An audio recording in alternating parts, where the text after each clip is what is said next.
Hello everyone, I welcome you once again in today's lecture where we look at an introduction to spatial data analysis using quantum GIS. My name is John Sekajigo once again, and I'm your facilitator for this course, GIS and Remote Sensing. I'm a lecturer in the Faculty of Agriculture and Environment Sciences, Mountains of the Moon University.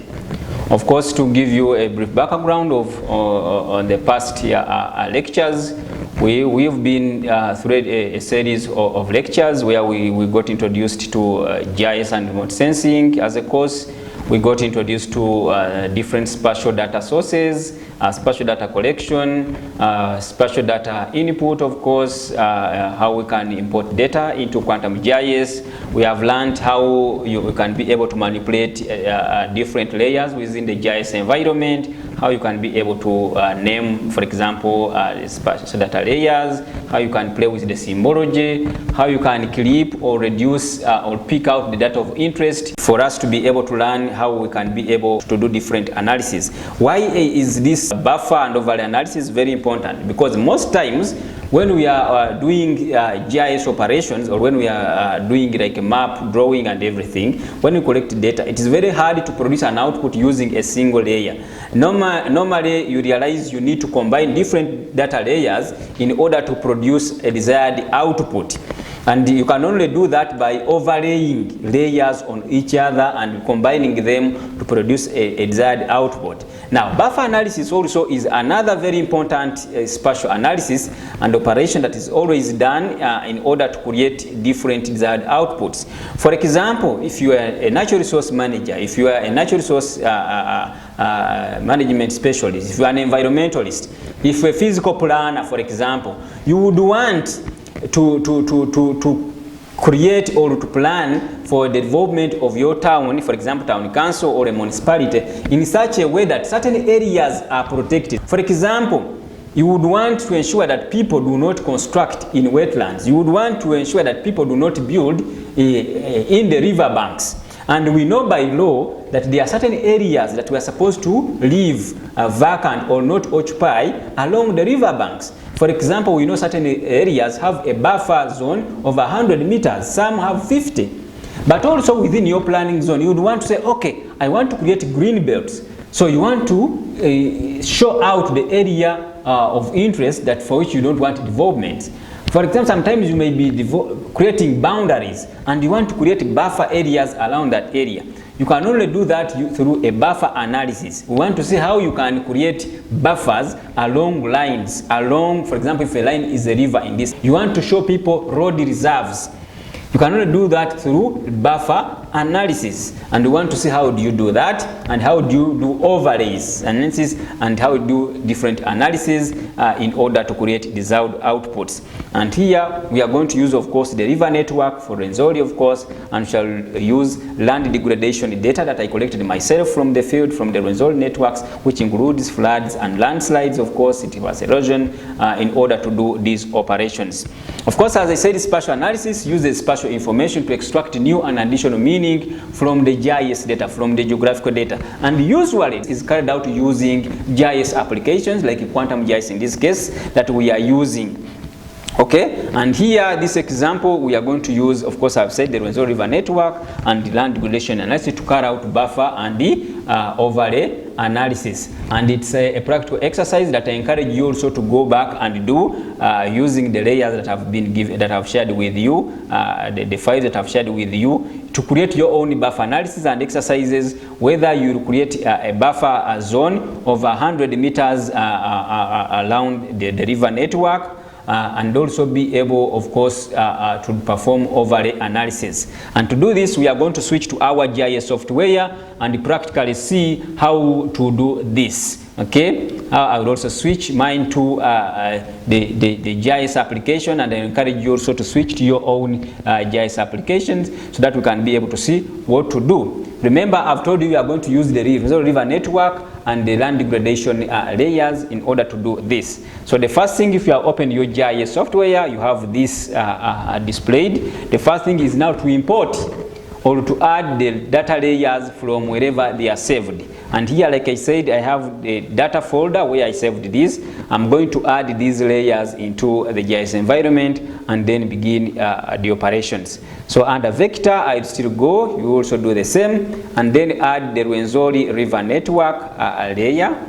Of course, they are different here. They are Yugi rivers, they are all these other ones, Rwenzori main rivers, which I'm talking about here. And then I'll look for that shapefile of the Rwenzori River Network. So when I add it, they will be displayed. You see, these are the river networks.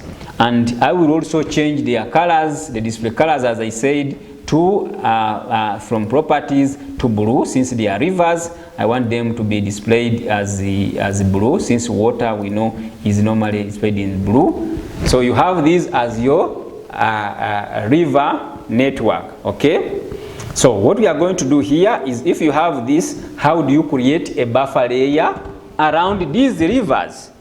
Okay, now before we go into creating the buffer layer, I want to mention something that is very important for you to note when we are doing this. Remember, a buffer layer we are going to create along these rivers or around these rivers will be in meters. It will be displaying and showing meters, okay, between or from the river to a certain point, or from a certain point to the river, and these will be meters. So it is very important now for us to be able to successfully create this buffer layer, to ensure that our layer that we are working with is saved in meters. Its coordinate reference system is in meters. It is a projected coordinate reference system. So we need now, if you check the properties of our main of our layer here, Rwenzori main rivers, if we check its properties, it is, for example, and you see it is under WGS 84. It is under the World Geodetic System. So we need to reproject this layer and transform it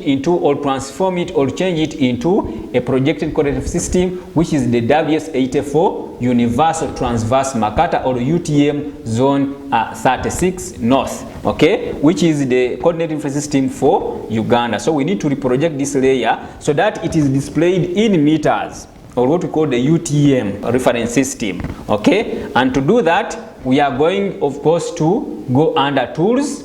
Like I said, we go under tools to reproject, and then we can search here. We type in reproject, and you see reproject layer. So you select the project layer, and it will ask you the input layer here, which is now our Rwenzori main river layer. Now it asks you the target reference system, or the target reference system. We want it to change it from WGS 84 to WGS 84 Zone 36 North, which is the WGS 84 Universal Transverse Mercator Zone 36 North, which is the one in meters. And then we shall say OK, and then run. So when we say run, you see we have a projected layer. And if you are going to continue working with it, it is always advisable to save it so that you can continue working with it. So here, to save it, I said you right click the layer and export. So we are going to export this layer, and I will take it also to the same folder data, and I will call it Rwenzori Rivers, and I will say reprojected. So you can give it a name, but just to make sure that this is the reprojected layer, and I will say OK. So, and I can remove the other temporary file that I don't need. And then I have now this reprojected layer. So we are going to work with the reprojected layer. Now we can even remove now this main river, which is not reprojected, because we don't need it. Now we are going to work with this reprojected layer. Okay? So if I remove it, I remove with this one, I remain with the reprojected layer, and I will again give it the color that we had selected, which is the blue color, so that it is well displayed. Now from this, we are going to create a buffer layer. And how do you create the buffer layer around this? We are going to create a 100-meter buffer layer around these main rivers. Of course, I've given all these procedures in the PowerPoint file that you can also find in the folder I shared with you. But here we are going to do it practically. So we go under vector. And now under vector, we shall go to geoprocessing tools, select buffer. Okay, when we select buffer, we click on buffer. The input layer is our Rwenzori river layers, which is reprojected, and here the distance. So here it's to determine the distance of the buffer distance. I remember I said we want to create a 100-meter buffer layer, so give it 100, and ensure here you see it is meters. assuming you want the whole buffer to be in kilometers, you can change it, but for this one it is in meters, and it's going to be around the layer. So once you have selected the buffer distance and the main number, you can leave the rest as they are, and the other option will be to save the buffer layer to your directory, to save it. In this case, I will not save it. I will leave it to be saved under temporary, but if you're going to work with it, you can always save it to your computer so that you can work with it before. And once you have finished all the settings, now we are going to say run. So when we say run and close, you see very quickly, now you see there is a buffer. Now you see there is a buffer around the river network. How you can see the buffer is to change the display from field to outline so that you can see the river and the buffer distance. So we are going to change the buffer layer to simple line so that we are able to see it, and I will make it blue, I mean black, so since the other one is blue, so that we are able to see. So you see, now we have created a buffer layer around our river network, and this distance is 100 meters from each from the river on both sides. If you want to see it, of course, we can measure this distance to see approximately, of course, whether it is here under measure line. You see it is under measure line, and if we say measure the line, of course, we can be able to see the distance. So from this river, this point approximately to the point of interest, we want to see what is this. And if you see, it's really 100. You see, 100 meters display. So that's how you can create a buffer layer from GIS. So it means if we wanted to plan your developments and you want to ensure that there is nothing that is done within the 100 meters from the river network, you will now be able to show that nothing should be in this buffer zone, and you can be able to plan developments elsewhere. So with that, you are able to create now the buffer layer, and you can be able to work with it. Now, away from this, we are going to see the overlay analysis. We want to overlay another layer to this. We are going to add now the land degradation layer, or the Renzori, or especially the one of floods on this. Why do you do an overlay analysis? For example, you might want to know which river floods, or you want to know which landslides are near the river, which are triggered by the river. To add the flood layer here, or the land degradation layer, to see what we do with it. And how to do that, still we shall go under vector layer, and then go to where you have saved your data. For instance, for mine is under this, and I will go under land degradation, like where I have been saved, and you see I have flash floods for Kabarole and Bundibujo. I have flash floods also, or landslides for Kasese and everything. So I'm going to first add the flood layers for Kabarole and Bundibujo, and then later I can also add landslides for Kasese.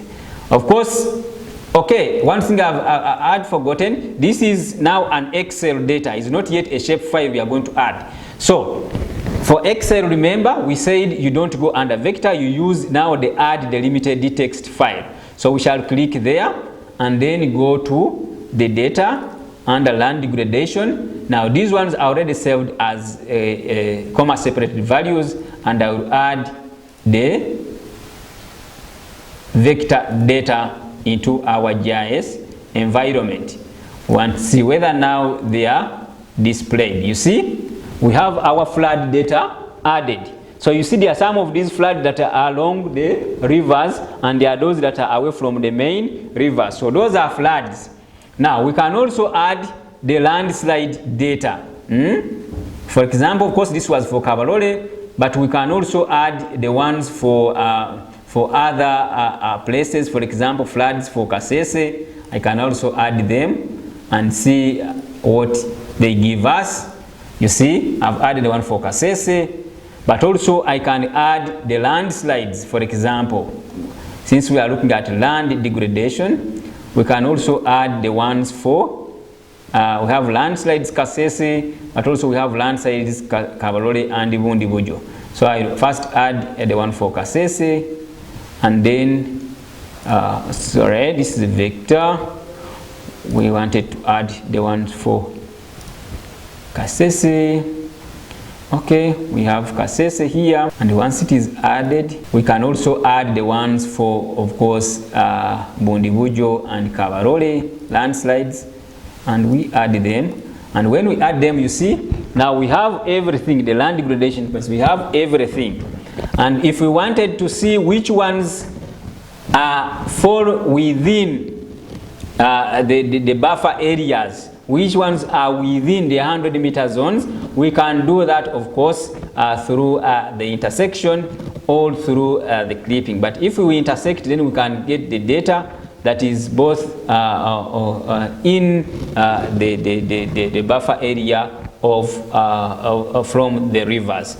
So here we have just overlaid them, and we can now perform different overlay analysis by intersecting different layers. For example, if we want to intersect the landslide layer for Kabarole and Bundibujo district with the buffer area zone, is also to first now we can do it by combining these two layers through intersection operations. But to do that, remember, we have the other buffer area is a shape file, and to do that we need to first save these other Excel data as also shape files.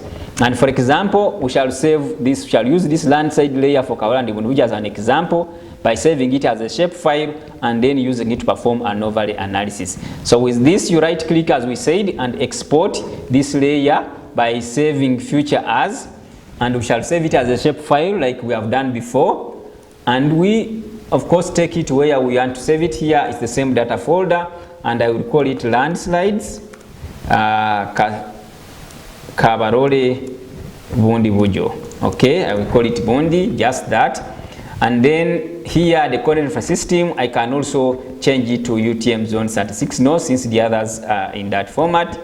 And then I say okay. So you see we have a new shape file now, landside Kabarole Bundi, which I have saved, and it's also a shape file. So I can intersect this layer with now the Rwenzori with the buffered layer, of course, which is here now, in order to see what is within this particular distance of 100 meters from the river.